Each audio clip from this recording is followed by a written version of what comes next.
जय गणपति की। जय गणपति की।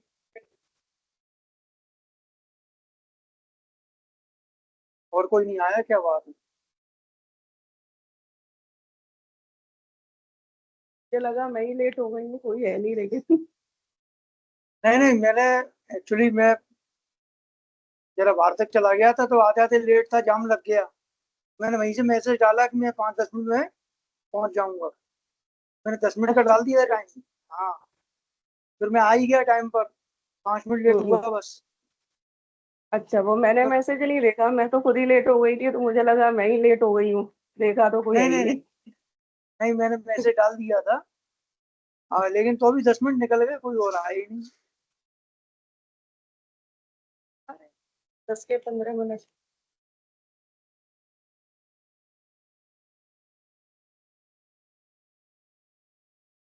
और बढ़िया चल रहा है। हाँ। वैसे आज का टॉपिक क्या रहेगा? आज का टॉपिक है कर्म सिद्धांत। अच्छा। कर्म सिद्धांत पिछली बार का समझ में आया था? आप थी क्लास में? हाँ हाँ हाँ, बढ़िया था, क्लास अच्छी थी। नंबर सिस्टम ना? मेरा क्या है, मैं थोड़ा कम उसमें बोलती हूँ क्योंकि मैं फिर माइक बंद करना भूल जाती हूँ। नहीं, माइक सुनाई तो आता होगा ना, माइक से क्या होगा?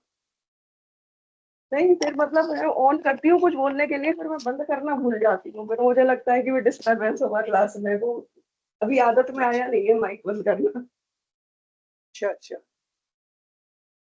हाँ, आपने ऑनलाइन क्लास कम ली है ना? हाँ, वो ये तो अभी हैबिट में है नहीं, मैं माइक ऑन करके कुछ बोलती हूँ, फिर मैं बंद करना भूल जाती हूँ। अच्छा।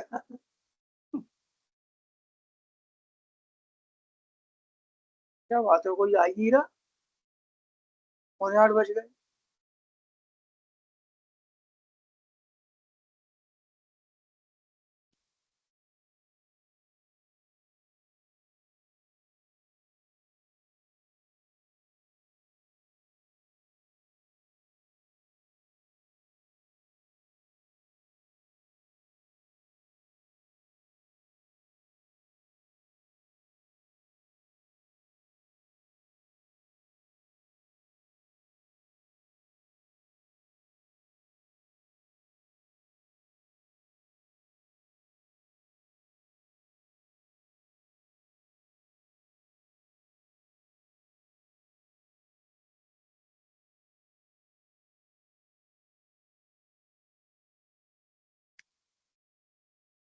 एक तो क्या हो गया है कि अभी तक ये था कि नाड़ी वगैरह कोई भी कर सकता था। हाँ। नाड़ी और नक्षत्र कोर्स वगैरह। अभी हम्म। लेटेस्ट पिछले वीक में ही एक नोटिस आया है, तो उन्होंने ये कंपलसरी कर दिया है कि नहीं, जिसने ज्योतिष प्रवीण किया है हम्म। वही नाड़ी कर पाएगा। अच्छा अच्छा। नाड़ी या नक्षत्र वही कर पाएगा जिसने ज्योतिष प्रवीण कर लिया है, जैसे आप एलिजिबल हैं हाँ हाँ ना। हाँ। बाकी नहीं। वो है, थोड़ा चलिए। बेसिक नॉलेज तो जरूरी है उसके लिए। हाँ, वो तो जरूरी है, सही बात। श्वेता जी आ गई। राधे राधे गुरुजी। हाँ, राधे राधे। मैंने कहा कोई क्लास में नहीं आया अभी तक, क्या बात है? एक्चुअली गुरुजी मैम ने फोन किया था कि जैसे अभी ज्योतिष में विशारदा करने के बाद नाड़ी कर सकते हैं, तो प्रवीण करने के इसीलिए बाद मतलब विशारद की नहीं है। क्लास स्विचेस के ऑप्शन मिले थे हम सबको। विशारद करने के बाद नहीं, किसने बोला आपसे? हाँ, बोले कि आप कर तो सकते हैं पर एग्जाम नहीं दे सकते। नहीं नहीं, ज्योतिष प्रवीण अगर किया, विशारद नहीं, केवल ज्योतिष प्रवीण किया है अगर, तो मैडम ने विशारद तो तो 2 साल विशार का होता है। आपने क्या किया मैडम है? मैंने तो प्रवीणा विशारदा कुछ नहीं किया, मतलब अभी प्रवीणा में एनरोल हुई हूँ। एनरोल हुई है ना? हाँ, तो आप साथ में पढ़ सकते हैं, एग्जाम अगली बार दे सकते हैं जी जी। जब प्रवीण हो जाएगा तो। दोनों चीजें साथ कंटिन्यू पढ़ सकते हैं, एग्जाम आप बाद में दे सकते हैं। जी तो जी प्रवीण का जी। उन्होंने कर दिया है। चलिए स्टार्ट करते हैं। आप 2 लोग तो आ ही गए हैं, है ना? जी बाकी लोग गुरुजी। होगा तो रिकॉर्डिंग सुन लेंगे। आज सबसे पहले तो गणेश जी की प्रार्थना कर लें क्लास प्रारंभ करने से पहले, क्योंकि हमारा क्षेत्र जो है आध्यात्मिक लाइन है, और जब तक इस लाइन में ईश्वर को साधेंगे नहीं तब तक कुछ नहीं मिलेगा, चाहे कितनी पढ़ लो। जी गुरुजी। गजाननं भूतगणाधिसेवितं कपितजम्बूफलचारुभक्षणम् उमासुतं शोकविनाशकारिकं नमामि विघ्नेश्वरपादपङ्कजम् मनोजलं मारुततुल्यवेगं जितेन्द्रियं बुद्धिमतां वरिष्ठं वातात्मं वानरयुतमुखं श्रीरामदूतं शरणं प्रपद्ये। श्रीरामदूतं शरणं प्रपद्ये। पिछली बार हमने नंबर सिस्टम और नंबरों का महत्व, नंबर जिस तरह से 1 से लेके 9 तक जो हमारी संख्याएं हैं, जो बेसिक हैं, जीरो भी है उसमें, अनंत भी शामिल है, तो उनका क्या महत्व है और उनका किस तरह से नाड़ी में रिलेशन है, किस तरह से उनका सार है, क्या संबंध है, इसके बारे में हमने पढ़ा था। आज हम एक और बहुत महत्वपूर्ण टॉपिक, कर्म सिद्धांत, जो कि चाहे नाड़ी हो चाहे वैदिक हो, कर्म सिद्धांत देखा जाए तो ज्योतिष का आधार है। ज्योतिष में और जन्म इसमें कुंडली में, चाहे वैदिक कुंडली हो, कर्म सिद्धांत के आधार पर ही जो हमारे प्रारब्ध के कर्म हैं, जो हम पूर्व में करके आए हैं, उसके रिजल्ट के रूप में उन कर्मों का फल भोगने के लिए ग्रह उसी स्थिति के अनुसार हमारी कुंडली में आते हैं और उसी के अनुसार फल प्रदान करते हैं। तो कर्म सिद्धांत तो एक तरह से बेस है, तो उसमें प्रारब्ध कर्म क्या है, संचित कर्म क्या है, आगामी कर्म क्या है, क्रियामान कर्म क्या है, इसको जानना जरूरी है। तो नाड़ी में या वैदिक में, तो नाड़ी में इसका क्या महत्व है, नाड़ी में हम किस तरह से इसको लेते हैं, कर्म सिद्धांत को, आज हम इस टॉपिक को पढ़ रहे हैं। देखिए, नाड़ी बेसिकली बेस्ड जो है कर्म थ्योरी पर है। नाड़ी को तो मुख्यतः कर्म थ्योरी पर बेस बनाया है। जब मैंने पिछली बार इंट्रोडक्शन क्लास में ही बताया था कि जो 2-3 में मुख्य ग्रह हैं, जिनको नाड़ी में सबसे ज्यादा प्रमुखता दी गई है, उसमें है बृहस्पति और शनि। बृहस्पति यहाँ जीवा कारक है और शनि यहाँ पर कर्म कारक है। तो कोई भी कर्म जो हम कर्म कर रहे हैं, उसका रूप क्या होगा, कैसे कर्म किया जाएगा, शनि को यहाँ पर प्रधानता दी गई है।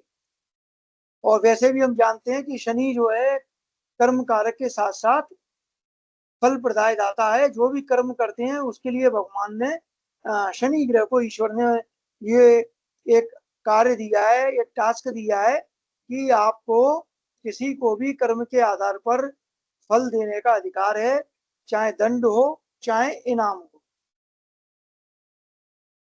तो नाड़ी यहाँ बेसिक रूप में कर्म सिद्धांत पर आधारित है। अगर कोई भी व्यक्ति जो नाड़ी सीखना चाहता है, उसको जो हमारा हिंदू धर्म के अनुसार, हमारे वैदिक धर्म के अनुसार कर्म सिद्धांत है, उसको समझना बहुत आवश्यक है। खास तौर पर वैदिक सिद्धांत में कर्म जो बताए गए हैं उनमें है संचित, प्रारब्ध, आगामी और क्रियामान। संचित जैसा कि नाम है, संचित माने इकट्ठा, है ना? प्रारब्ध यानी कि पूर्व का, आब्द माने होता है वर्ष, और प्रा माने पूर्व, तो पूर्व का, पूर्व के वर्षों का। आगामी यानी आने वाला, ठीक है, जैसे हम भविष्य कहते हैं। और क्रियामान जो वर्तमान चल रहा है, क्रियामान जो क्रिया चल रही है। तो पहले तो इस चार के अर्थ समझिए। संचित क्या है, प्रारब्ध क्या है, आगामी क्या है और क्रियामान क्या है। ये 4 तरह के इनकी कैटेगरी है सिद्धांत, कर्म सिद्धांत की। गुरुजी कर्म संचित सिद्धांत, प्रारब्ध। हेलो।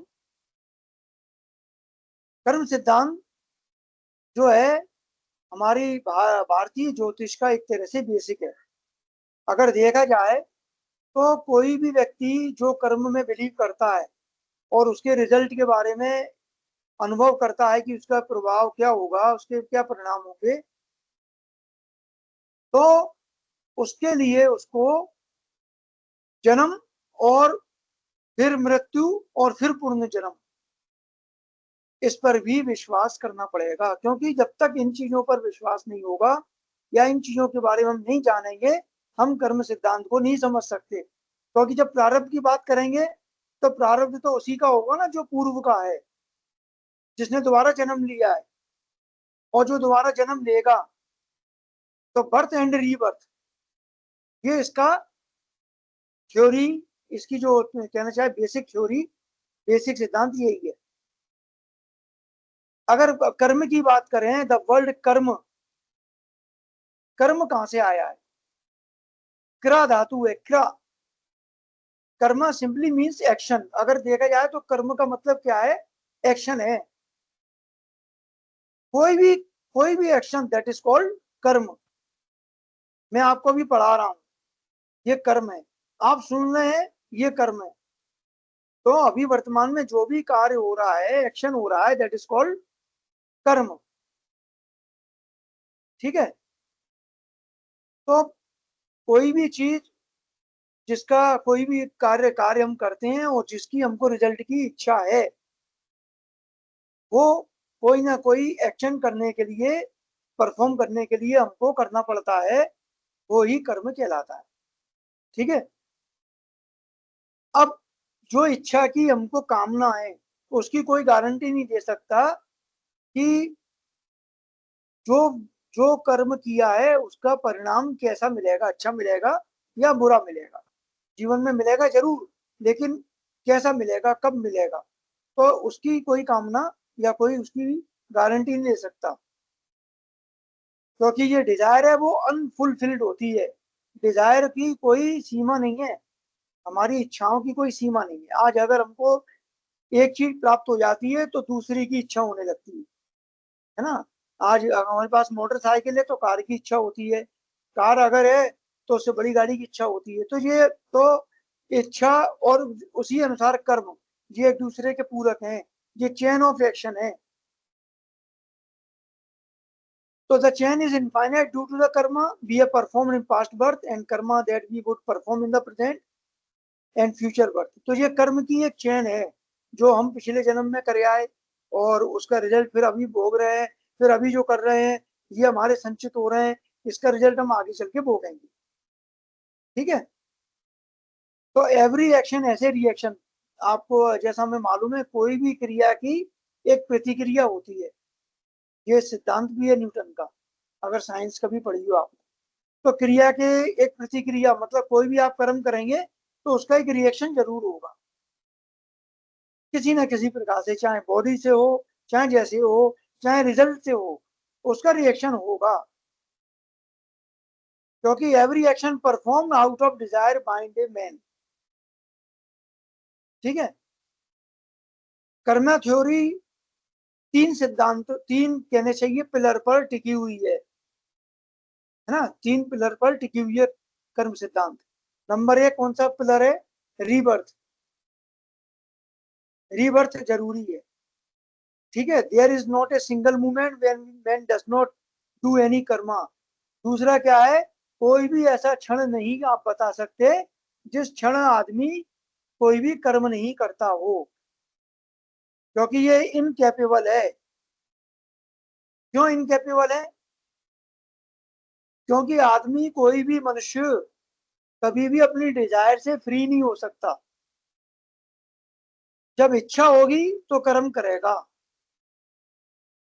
तो सेकंड पिलर इसका ये है।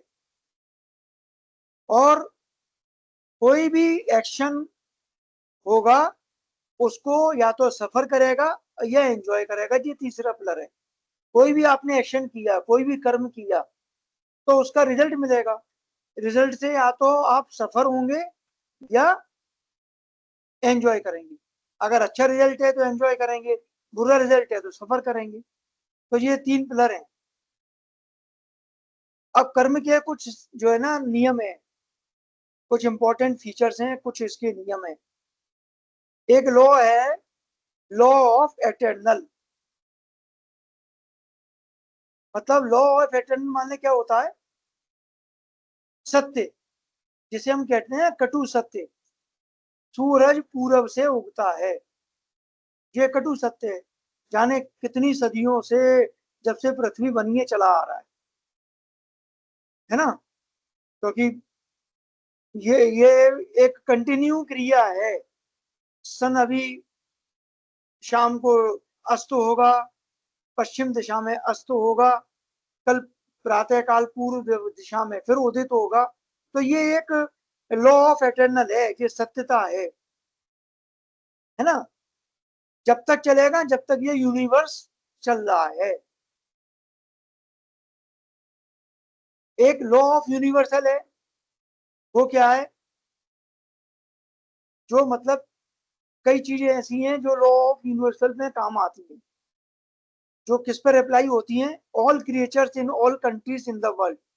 जो दुनिया की जितनी भी देश हैं, जितनी भी सभ्यताएं हैं, वो लॉ ऑफ यूनिवर्सल के अंतर्गत हैं, पूरे एंटायर यूनिवर्स में। तो it is applicable to all people from the human race, no caste और creed can escape this law. जो यूनिवर्सल का सिद्धांत है वो सभी पे लागू होता है। तीसरा है, लॉ इज टोटली परफेक्ट। मतलब किसी भी नियम में कोई भी अमेंडमेंट, सिंगल अमेंडमेंट जब तक नहीं लागू होता, जब तक कि एंटायर यूनिवर्स, जब तक कि पूरे यूनिवर्स में कोई, मतलब मान लीजिए प्रकृति में ही कुछ ऐसा चेंज आ जाए तो ही उसमें नियम चेंज होगा, नहीं तो जो लॉ यूनिवर्स चल रहा है वो चलता ही रहेगा। ठीक है। There is not a single exception. यहाँ पर कोई भी एक्सेप्शन नहीं है, मतलब कोई आप छोड़ नहीं सकते। कोई भी व्यक्ति यहाँ पर इस चीज को एस्केप नहीं कर सकता। जैसे even the father of Lord Rama, जबकि वो भगवान रामचंद्र जी जो है विष्णु के अवतार थे, ईश्वर थे, उन्होंने मानव रूप में वह जन्म लिया। लेकिन उन्होंने भी जब तक अपने जीवन में उन सिद्धांतों को माना, प्रकृति के अनुरूप ही चले, जो मानव जीवन के जो कर्म के सिद्धांत थे उसको एक्सेप्ट किया और उन्हीं लॉ के अनुसार कार्य किया। तो कहने का मतलब क्या है? ये 4 चीजें हैं जो कर्म से सब चीजें जुड़ी हुई। अब हम कर्म को हॉरोस्कोप में कैसे देखते हैं? किसी भी कुंडली में कर्म का रूप क्या है? कुंडली में रूप क्या है? खासतौर पर नाड़ी में एक होता है दृढ़ कर्म, है ना। एक होता है अदृढ़ कर्म और एक होता है दृढ़ अदृढ़ कर्म। 3 प्रकार के होते हैं। तो दृढ़ कर्म क्या है? दृढ़ मीन्स होता है स्टबॉर्न, अनयील्डिंग, मतलब जिसको आप चेंज नहीं कर सकते, जो स्थिर है बिल्कुल। So we must experience this karma which is almost impossible to remedy except to ensure we don't create more negative karma while facing it। मतलब इस प्रकार के जो कर्म होते हैं, जो दृढ़ कर्म में आते हैं, उनको किसी भी प्रकार से कोई रेमेडी से उनके परिणामों को चेंज नहीं किया जा सकता। ठीक है। जैसे मान लीजिए if you were to kill someone और सेइंग सॉरी, अगर किसी को मार दें, किल कर दें, है ना, और फिर सॉरी बोलते हैं, तो क्या मतलब निकलेगा? क्योंकि वो तो एक तरह से वो कर्म ही ऐसा हो गया जिसका कोई, आप उसको जीवित तो कर ही नहीं सकते। तो आप उसको आप चेंज नहीं कर सकते। मतलब जो दृढ़ है, जो स्थिर है, इस तरह के कर्मों का, जिनके परिणामों को आप चेंज नहीं कर सकते। So hence karma are extremely difficult to change and are represented in the chart by serious affliction or impediments caused by the poor placement of house lord and the influence of malefic planet. जब किसी प्रकार से कुंडली में कुछ विशेष प्रकार के ग्रह जब ऐसी स्थिति बना लेते हैं, जो मेलेफिक ग्रह हैं, जो बुरे ग्रह हैं, जो क्रूर ग्रह हैं, और जिनकी वजह से उनकी कुंडली में ऐसी स्थिति बन जाती है जिसको हम किसी प्रकार से चेंज नहीं कर सकते, उनका भोग हमको भोगना ही है। दैट इज कॉल्ड दृढ़ कर्म। तो वो स्थिति दृढ़ कर्म के हिसाब से बनती है ना। तो अगर हम एक एग्जांपल देखना चाहें इस दुनिया में, तो किसी भी प्रकार से किसी की जो वेल्थ और पॉवर्टी अगर किसी के निजी जीवन में देखें, तो state of success in career है, उस कैरियर में उसके निजी जीवन में देखें कि कोई अगर गरीब है तो कहीं ना कहीं कुछ इस तरह के दृढ़ कर्म है उसके जीवन के, जिनकी वजह से कुछ ऐसी स्थिति बन गई है कुंडली में जो उसको निर्धनता की ओर, जीवन से कहते हैं ना, बचपन से ही परेशान, बचपन से ही ऐसी लाइफ में जी रहा है, और कुछ ऐसे वेल्थ में है कि कहते हैं कि सोने की चम्मच लेके पैदा हुए। तो ये है दृढ़ कर्म का अंतर्गत आने वाले, सिद्धांत के अंतर्गत आने वाले कुछ पॉइंट्स। दूसरा होता है अदृढ़ कर्म। This is the opposite of दृढ़। दृढ़ कर्म का एक तरह से ये अपोजिट है, नॉट स्टबॉर्न, मतलब ये ऐसा नहीं कह सकते कि ये स्थिर है ना। It is not a severe punishment and can be remedied, मतलब ये कोई सीवियर पनिशमेंट नहीं है जिसको हम एक तरह से रेमेडाइड कर सकते हैं, उसको चेंज कर सकते हैं थोड़ा सा। जैसे एक उदाहरण के तौर पर मैं आपको बताऊं कि किसी ने कोई ऑफिस में बहुत बड़ा कोई ऐसा कृत्य कर लिया जिसकी सजा बहुत बड़ी मिलने वाली थी, मतलब ये कहना चाहिए कि किसी ने कहा कि नहीं अब तो ये नौकरी से निकाल दिया जाएगा।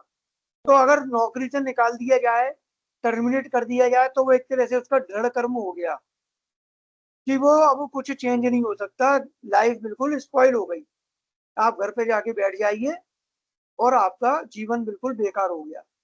और अगर वहीं पर उसकी कुछ पोजीशन ऐसी होती है कि उसी कृत्य के लिए मान लीजिए कुछ उसका ऐसा टाइम है, कुछ ऐसा फेवर है कि उसको कुछ ऐसा पनिशमेंट दे दिया जो चेंज हो सकता है, मान लीजिए उसको केवल सस्पेंड कर दिया, तो सस्पेंड करना एक चेंजेबल पनिशमेंट है, आप उसको चेंज कर सकते हैं, आगे चल के उसको रीस्टेट कर सकते हैं। कुछ एक टेम्पररी सस्पेंड कर दिया, 1 साल बाद 2 साल बाद आप उसको दोबारा रीस्टेट कर सकते हैं। तो सस्पेंशन लाइक ए अदृढ़ कर्म और टर्मिनेशन लाइक ए दृढ़ कर्म, ऐसे समझिए। तो जिसको हम थोड़ा चेंज कर सकते हैं रेमेडी से, पूजा पाठ से, जिस कर्म के प्रभाव को कुछ हम परिवर्तित कर सकते हैं, दैट इज कॉल्ड अदृढ़ कर्म। So these karmas can be changed by cultivating a positive attitude, good karma, following dharma, and through good action. ये कैसे चेंज होंगे? आपके मन में ही सवाल आना चाहिए कि चेंज करें तो कैसे करें। तो उसका तरीका है कि कुछ तरीके, जैसे आप अपना पॉजिटिव एटीट्यूड रखें, अपने को हमेशा पॉजिटिव, नेगेटिविटी को थोड़ा दूर करें, अच्छे कर्म करें, धर्म की ओर अग्रसर रहें, धर्म को माने, और अच्छे कार्यों के एक्शन की तरफ चलें। तो ये सारे कर्म अगर हम करेंगे तो हमारे जो कुछ पूर्व जन्म के जो खराब कर्म हो गए हैं, जो अदृढ़ हैं, उनको थोड़ा हम चेंज कर सकते हैं, उनके परिणामों को चेंज कर सकते हैं। इनिशियली सच कर्म ट्रबल, शुरुआत में ये कर्म परेशान करेंगे, क्योंकि जैसे मैंने कहा सस्पेंशन परेशानी है, आधी तनख्वाह हो जाती है, घर पे बैठ जाता है, लेकिन दे चेंज देयर रिजल्ट, लेकिन कहीं ना कहीं उनका रिजल्ट चेंज हो जाएगा, बाद में हो सकता है रीस्टेट हो जाए, और हो सकता है और होता भी है, अगर आप लोग ऑफिशियली कुछ चीज़ों को समझते हो तो मालूम होना चाहिए। कई बार क्या होता है, 2 तरह की सजाएँ होती हैं कि एक तो सस्पेंशन किया और मान लीजिए किसी को 1 साल के लिए सस्पेंड कर दिया, तो वो 1 साल का उसको हाफ सैलरी मिल रही है। अब 1 साल बाद कोई कारणवश उसने सुनवाई हुई, कुछ उसके मैंने कहा कुछ उसने कर्म अच्छे किए, तो वो रीस्टेट हुआ। तो इसमें 2 तरीके से होता है। एक बार में तो क्या करते हैं कि उसको रीस्टेट करते हैं, तो जो उसका पुराना पीरियड है, जैसे 1 साल जो उसको तनख्वाह आधी मिली, तो कई बार उसको उस पीरियड को भी काउंट कर लेते हैं कि नहीं, आपका जो 1 साल का पीरियड ऐसा गया है, इसको भी हम कर्तव्य अवधि मान्य करते हैं कि आपने कार्य किया, तो उस अवधि में उसको वो पुरानी आधी तनख्वाह भी मिल जाती है घर बैठ के। और या फिर उसको नहीं मान्य करते तो आधी रहती है। तो देखिए रिजल्ट यहाँ पर पूरा चेंज हो गया कि थोड़ा बहुत शुरू में बुरा लगा, लेकिन बाद में तनख्वाह भी पूरी मिल गई। और तो ये अढळल कर्म है। अढळल कर्म चेंजेबल था, लेकिन कुछ कर्म हमने अच्छे किए तो उसका रिजल्ट अच्छा मिला। तो you can say sorry and pay for it you push someone by mistake, है ना, आपने सॉरी बोल दिया, क्षमा याचना कर ली, तो हो सकता है बॉस ने उसको फ्री कर दिया। तो बॉस हमारा सुप्रीम बॉस कौन है? ईश्वर। हमने उससे माफी मांगी, हमने अपने कर्मों के लिए उससे क्षमा मांगी कि मैं आगे से ऐसे कृत्य नहीं करूंगा, जो मेरे से गलती हो गई है, तो हो सकता है वो क्षमा कर दे। जब वो क्षमा करेगा तो हमको ऐसे रिजल्ट देगा कि हम सारे उन कर्मों को भूल जाएंगे। तो दैट इज कॉल्ड अढळ कर्म। तो changes are the one you pushed will let it go. Changes क्या होते हैं? जब चेंज होते हैं तो लगता है कि आइए चलो छोड़ो, जो हो गया सो हो गया, अब आगे की सुध लेते हैं, बीते को बिगाड़ दे। But if that person gets into a high horse and task it too far, they create the next level karma that may not wash off so easily, है ना। अगर कोई इस तरह की बात अगर नहीं करेगा, तो फिर उसको फिर वही कर्म भोगने पड़ेंगे जिनका कोई उपाय नहीं है। वो इतनी जल्दी से वॉश ऑफ नहीं हो सकते, साफ नहीं हो सकते। तो ये हो गया आपका अढळ कर्म। अब इसी में एक मिक्स पार्ट है, दैट इज कॉल्ड दृढ़ और अढळ कर्मा। यहाँ दोनों का मिक्सिंग है। स्टुबॉर्न और नॉट स्टुबॉर्न, मतलब स्थिर भी नहीं है और स्थिर भी है। यानी कि it is a unintentional karma. You did not mean ill, you just did not know better. मतलब आप ऐसा नहीं है कि आप बीमार हो गए, लेकिन लग रहा है कि हाँ अपने को अच्छा महसूस कर रहे हैं, जो बीच की स्थिति है वो है। There are less serious and can be change only through determined efforts. इसमें भी कुछ ऐसी कंडीशन है जो आप अपने प्रयासों से उसको थोड़ा चेंज कर सकते हैं, स्पिरिचुअल प्रैक्टिस करके, such as meditation, yoga, sincere devotion, devotion to gods, भगवान के प्रति अत्यधिक डिवोशन, है ना, charitable contribution for a good cause, कहीं पर दान दक्षिणा करना। There it depends on the person, he has free will. ये डिपेंड करेगा व्यक्ति के ऊपर। जैसे डॉक्टर के पास जाते हैं ना, तो 2 तरह के व्यक्ति हैं। एक तो जो बहुत घबराता है, तो डॉक्टर उससे भी हाथ जोड़ लेता है कि भैया तुम, हो सकता है दवाई तुम पे काम करे या नहीं करे, क्योंकि आपकी जो अंदरूनी सोच है, आपकी जो आत्मिक बल है, आपका जो कहना चाहिए ह्यूमिनिटी पावर है, वो कमजोर है। तो आप तो बीमारी झेल नहीं पाओगे। और एक व्यक्ति ऐसा है जिसको देखते ही डॉक्टर कह देता है कि आपकी तो पावर बहुत अच्छी है, आपकी ह्यूमिनिटी बहुत अच्छी है, आपको तो हो सकता है दवाई भी कम, मतलब कम करनी पड़े, आदि करनी पड़े। तो वो पर्सन पर डिपेंड करती हैं सारी चीजें। तो ये this depends upon the person, he has free will. जिसकी उसकी खुद की जो है फ्री विल इतनी अच्छी है, अपने एफर्ट्स कर सकता है, चेंजेस स्टेटस कर सकता है ना। तो इस तरह से वो चेंज कर सकता है। तो ये तीसरा प्रकार हो गया दृढ़ अढळ। तो पहला प्रकार दृढ़ कर्मा, दूसरा अढळ कर्मा, तीसरा दृढ़ और अढळ कर्मा। समझ में आया? कोई डाउट तो नहीं है किसी को? गुरुजी जैसे कोई जातक आया है, हमें पता चला कि उसके अद्रूढ़ कर्म के वजह से उसको प्लैनेट मतलब ऐसे पोजीशन मिला हुआ है, पर वो उसी रिलेटेड कुछ काम करना चाहता है। तो उसे क्या सजेस्ट करें कि बस मतलब उस काम में लगे रहे कि पता नहीं सक्सेस मिलेगा कि नहीं मिलेगा?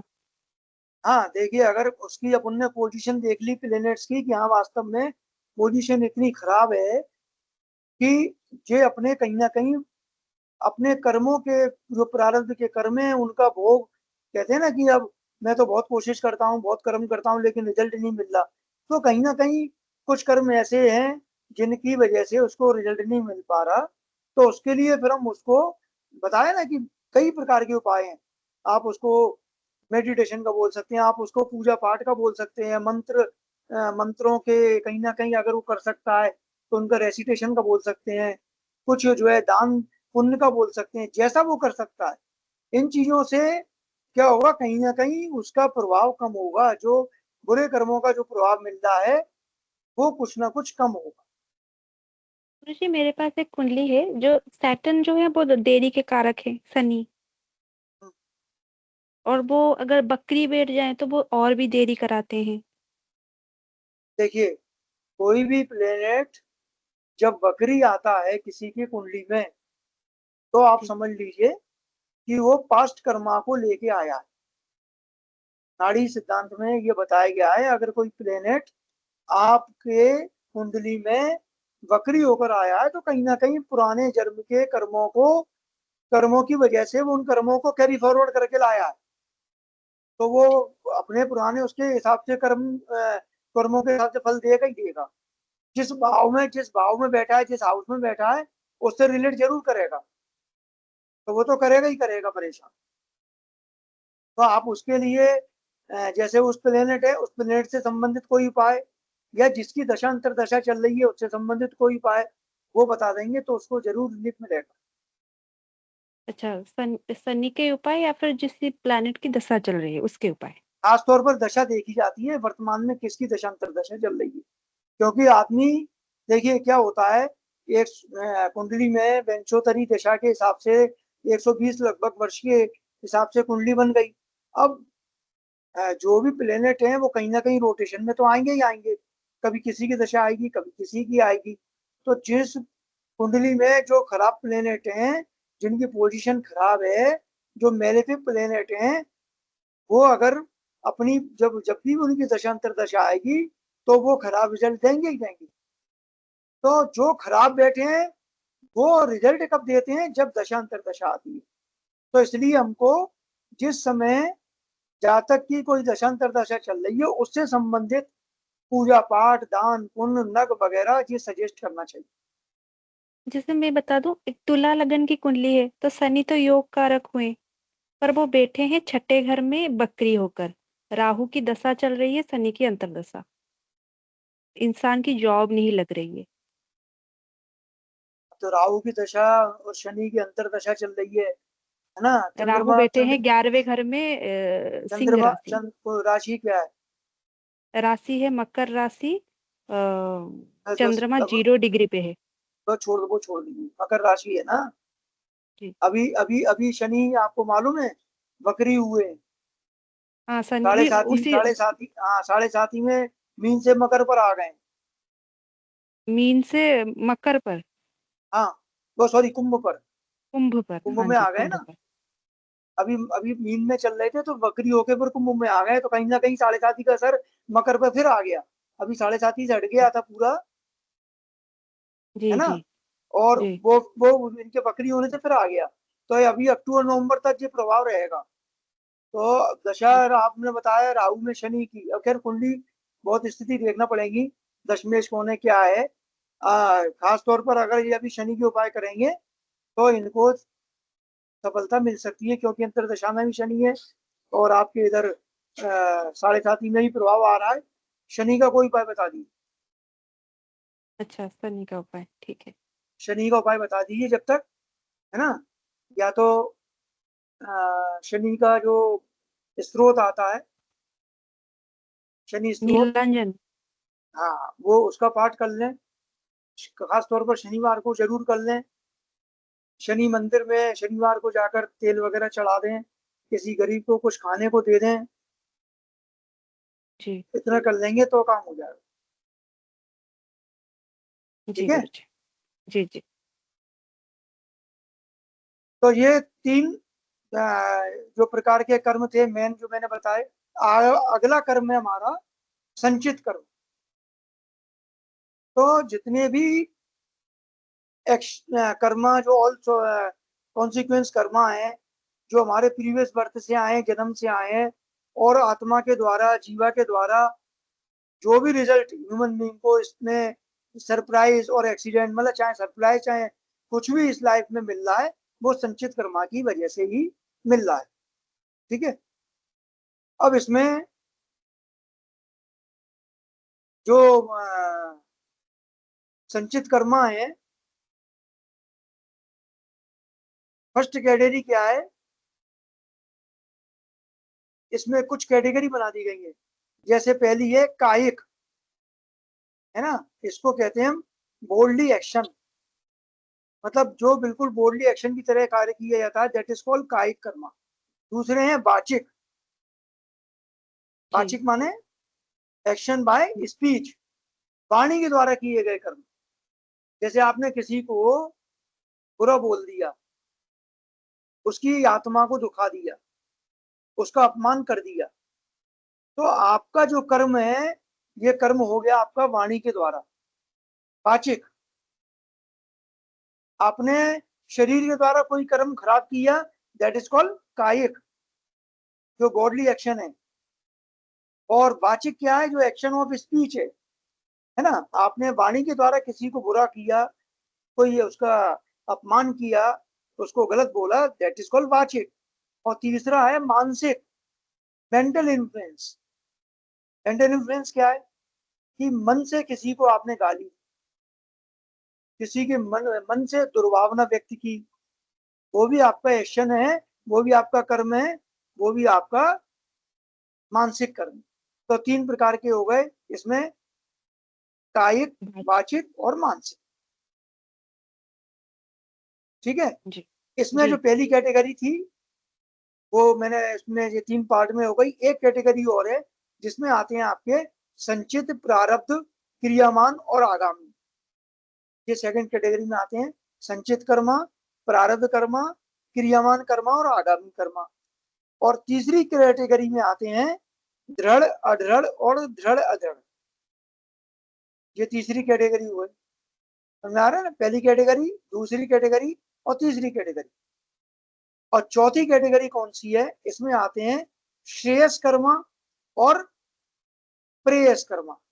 तो श्रेयस कर्मा कौन से हैं, these are karma which are meant for achieving ultimate goal by controlling one sense.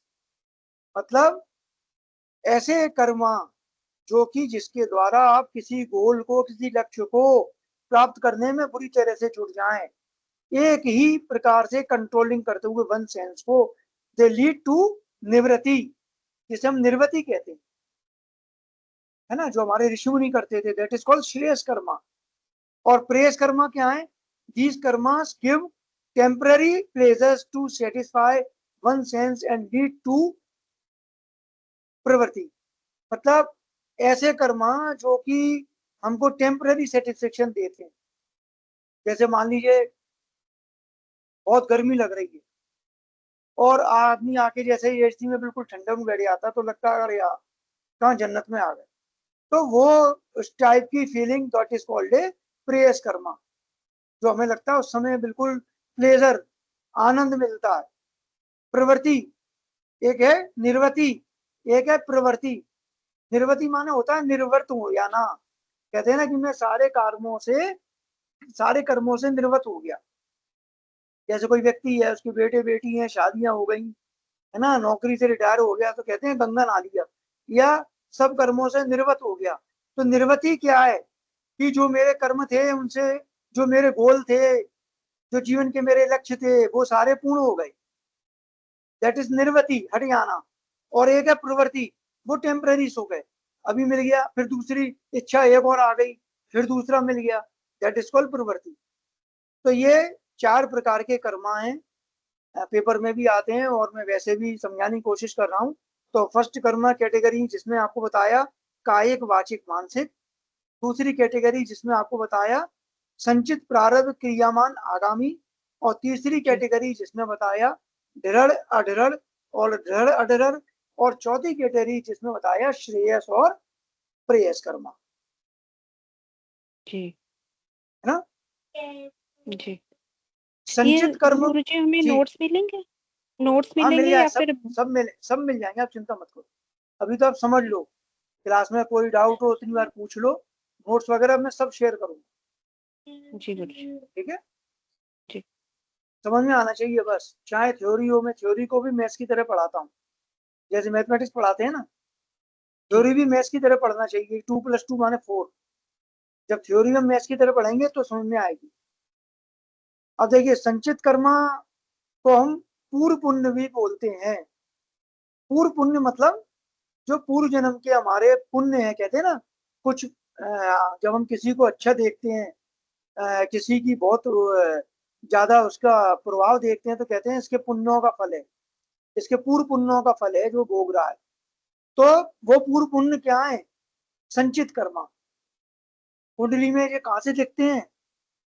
5th and 9th house, 5th and 9th हाउस, we can see the sanchit karma और पूर्व पुण्य। प्रारब्ध को कहां से देखते हैं? 6th हाउस से। इसको चाहे तो नोट कर लें, मैं शेयर भी कर दूंगा, लेकिन प्रारब्ध देखा जाता है 6th हाउस से। जी और क्योंकि देखिए प्रारब्ध है क्या? प्रारब्ध माने भोग, जो हम भोग रहे हैं, और 6वां हाउस है ही भोग का। 6वां हाउस ही हमारा लग्न का अपोजिट है, लग्न का विरोधी है। लग्न क्या है? शरीर। शरीर जो आया है भोगने के लिए, उसका विरोधी है 6वां हाउस। तो प्रारब्ध is seen from 6th house. आगामी कर्म जो आने वाले हैं, है ना, जो हमको भोगना है आगामी, तब कैसे दिखते हैं? 4th हाउस से, चौथे हाउस से।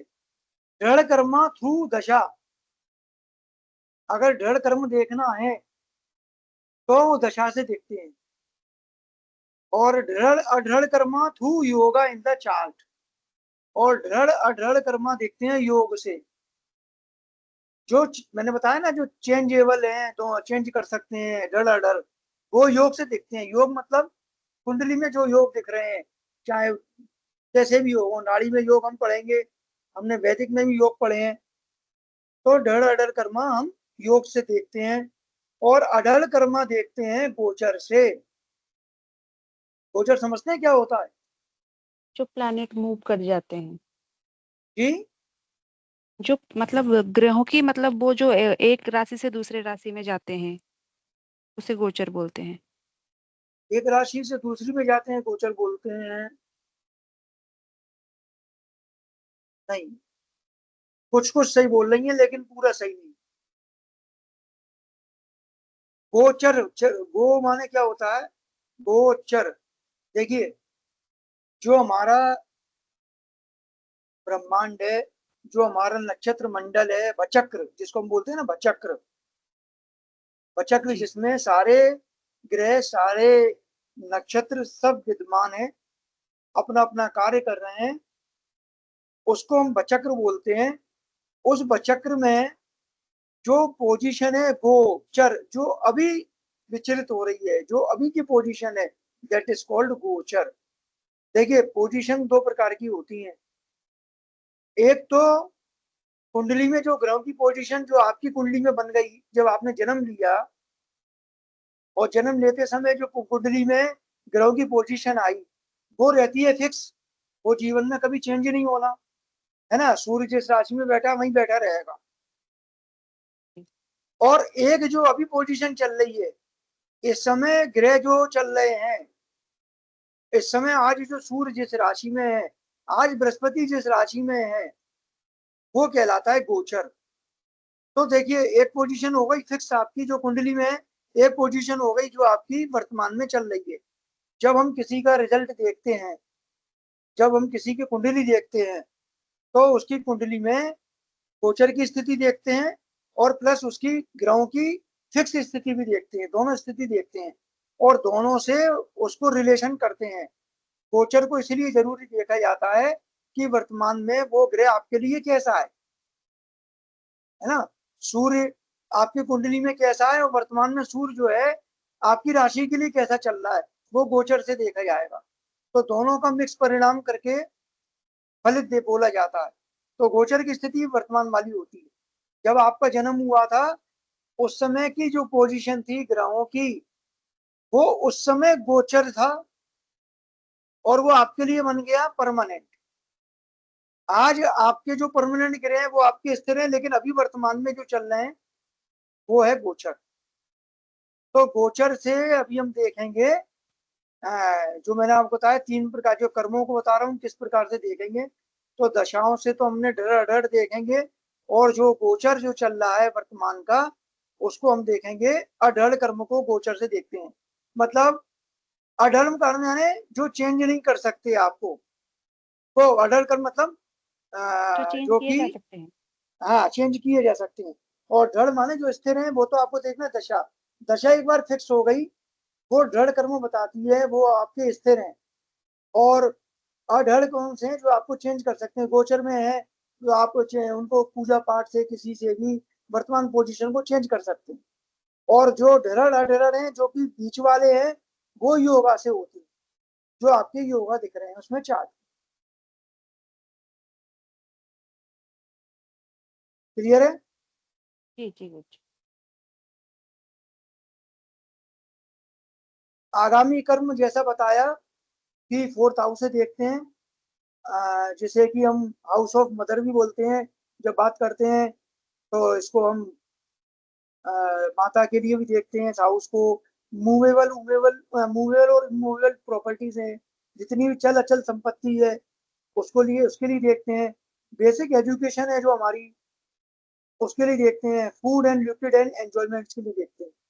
तो ये 4th हाउस से देखेंगे आगामी कर्म। और क्रियामान कर्म है जो है ना, जो वर्तमान में चल रहे हैं, क्रियामान कर्म के लिए हम 10th हाउस से देखते हैं। और 10th हाउस को हम बोलते भी क्या है, हाउस ऑफ कर्मा। जब हम किसी की कोई भी नौकरी उसका बिजनेस देखते हैं तो कैसे से देखते हैं, 10th हाउस से। तो 10th हाउस क्या है, क्रियामान कर्म। क्रियामान कर्म ही क्या है, जो कर्म हम कर रहे हैं। और मेन कर्म हमारा क्या है, हमारी आजीविका। जो भी कार्य हम कर रहे हैं, मैं पढ़ा रहा हूँ, ये भी एक आजीविका है। तो 10th हाउस रिलेशन है कहीं ना कहीं। मैं नौकरी करता हूँ, सर्विस करता हूँ, वही मेरी आजीविका है। 10th हाउस रिलेशन है, वो क्रियामान कर्म है। ठीक है। जी जी। तो ये था एक क्रियामान अपने कर्म सिद्धांत के जितने पार्ट थे वो आज के टॉपिक में मैंने समझाने की कोशिश की। कोई डाउट हो तो बताएं।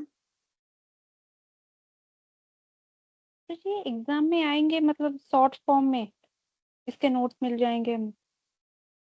लेकिन ना नोट्स मैंने आपको बोला ना, भी मैं नोट्स मिलेंगे, सब मिलेगा। जितना मैंने लेक्चर दिया है आपको सब नोट्स मिलेंगे इसके। अच्छा और ये गुरुजी, एग्जाम में जैसे आ गए। जी। क्रियामान कर्म और आगामी कर्म जो 10th हाउस और 4th हाउस से देखा जाता है, मतलब बोला आपने जीविका देखना है, वो अगर खाली हो, वो सिर्फ राशि से हम क्या बता सकते हैं? देखिए पहली बात तो ये है, आप अभी शुरुआत है आपकी, आप अभी पिरामिड 1 में हैं। तो एकदम छत पर पहुंचने की कोशिश मत कीजिए। समझ रहे हैं, अभी आप सीढ़ी पहली सीढ़ी पर हैं। मेरा मतलब समझिए, अभी अपने को बेसिक सीखना है, रूल सीखना है। अभी से अपन फलित की तरफ जाने लगेंगे कि अगर खाली हाउस 10th हाउस खाली है तो हम क्या बताएंगे। अभी आप पहले सिद्धांतों को समझिए, 10th हाउस होता क्या है, 10th हाउस से देखते क्या है, राशियां कौन सी होती हैं, राशियों के मतलब क्या है, ग्रह क्या होते हैं, नक्षत्र क्या होते हैं। जब हम शुरू की चीजें सीख लेंगे, एबीसीडी सीखेंगे, तब टेंस बनाना सीखिए। अभी एकदम फलित की इच्छा मत कीजिए कि अगर इसमें कोई ग्रह नहीं है तो क्या मतलब निकालेंगे, जी जी। है ना। अभी आप केवल ध्यान दीजिए पहले बेसिक पर। बेस को मजबूत कीजिए तो फलित तो अपने आप आ जाएगा। पहले बेस को समझिए, ठीक है। जी। तो आज कर्म सिद्धांत की कर्म थ्योरी थी। आगामी हमारा चैप्टर रहेगा, आप लोगों ने बुक ले ली कि नहीं? नाड़ी प्रवेशिका की हाँ, नहीं, वो ऑर्डर किया हुआ है। मंगा लीजिए ना, क्योंकि क्या होता है, जैसे अपन कुछ पढ़ रहे हैं, एक बार आपने रिवीजन भी कर लिया तो समझ में आ जाएगा, फिर मैं नोट शेयर कर दूंगा तो वो पूरा क्लियर हो जाएगा। और जैसे आगामी अभी चैप्टर जो पढ़ना है उसका थोड़ा सा एक बार रिवीजन कर लेंगे तो जल्दी समझ में आएगा। तो अगला चैप्टर है फ्री विल। नाड़ी में बहुत अच्छा सिद्धांत है फ्री विल, जो मैंने फ्री वर्ड विल। बोला था ना फ्री विल वाला, तो उसको कैसे देखते हैं, वो क्या चीज है free will, free span of life क्या है, उसका क्या मतलब है, ये चीजें हम अगली क्लास में पढ़ेंगे। चलिए आज की क्लास को सर्वबंधु के साथ यही विराम देते हैं।